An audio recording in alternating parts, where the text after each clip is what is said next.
పుత్రులు 7 రకాలుగా జన్మిస్తారు.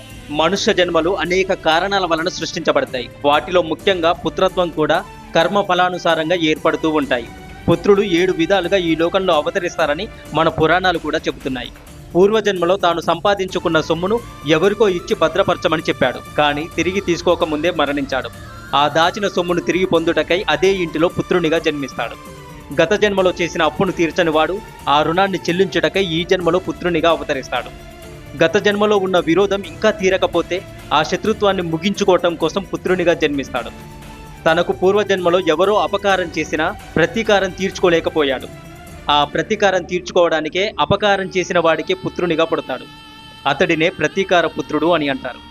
గత జన్మలో ఎవరి సేవలోనో సుఖసౌఖ్యాలను అనుభవించిన వాడు ఆ కృతజ్ఞతను చెల్లించుకోవడానికి పుత్రునిగా ఆ తల్లిదండ్రులకు సేవ చేస్తూ ఉంటాడు. అతడినే సేవాపుత్రుడు అని అంటారు.